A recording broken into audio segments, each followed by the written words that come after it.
Clockwerk, the ancient mechanical owl fueled by his hatred for the Master Thief Cooper clan, antagonized Sly's lineage for centuries before meeting his end on Krakaro Volcano. Clockwerk was later reconstructed by Arpeggio, the genius inventor of the criminal Claw Gang, but Clockwerk seemingly never regained consciousness as his body was taken over by Neela, a mercenary hired by Arpeggio to double-cross Sly's gang. Finally, Police Inspector Carmelita Fox destroyed the hate ship, a key component that was the source of Clockwerk's immortality.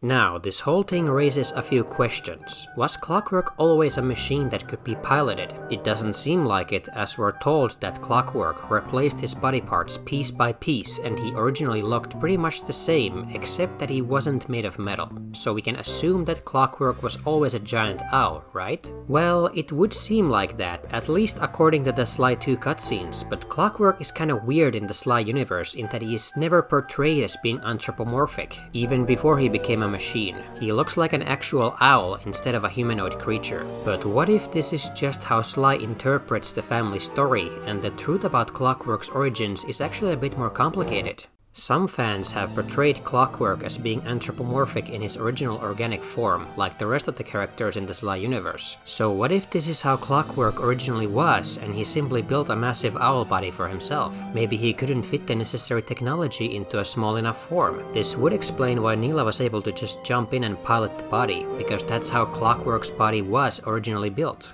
However, you can actually see Clockwerk's brain when you destroy his head in the Sly 1 boss fight, and that contradicts this theory. We also never saw anyone inside the head, unless there's some mechanism there that converts the user's body into energy. That certainly seems possible the way we see Neela's holographic head inside Clockwerk. But maybe the Sly 2 cutscenes regarding Clockwerk's backstory are accurate, and he actually was a huge non-humanoid organic owl from the beginning.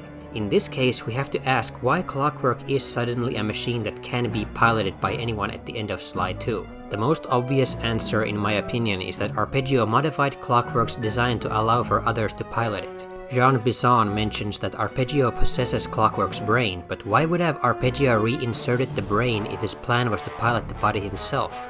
He likely left it out on purpose to make room for him to take over. He even talks about Clockwerk's reconstructed body to be a frame, almost as to imply that Clockwerk's mind was not in there.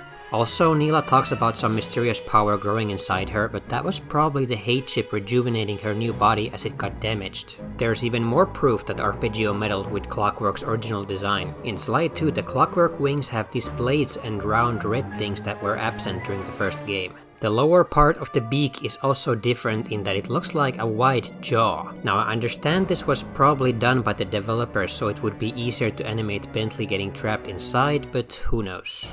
Whatever the case, Clockwerk is definitely the most mysterious character in the series. Where did he even get the technology for his machine body to begin with? I doubt his organic body lasted till modern times, but since there's literal magic in the Sly universe, we can't rule out that possibility. The more obvious answer, however, is time travel. In Sly 4, we see a lot of people go into the past, bring modern technology there, and overall mess with history. This would certainly explain Clockwerk's origins. The technology left behind by La Paradox and Sly's gang could have been the source for Clockwerk's mechanical body. But we can see the mechanized version of Clockwerk in the Ice Age, so either someone sent technology even further back in time than we've been shown in the game, or Clockwerk somehow got hold of Bentley's time machine schematics too. But there is a theory that the mechanical owls we see in Sly 4 are not Clockwerk, but merely scouts that he has somehow sent through time, since he looks notably smaller and different compared to the previous games, but I think this is likely just a different art style, as all the characters look way different in this game.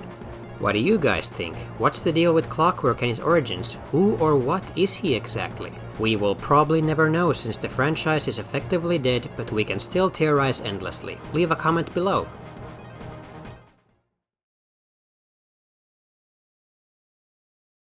How old are you? Perfection has no age. What?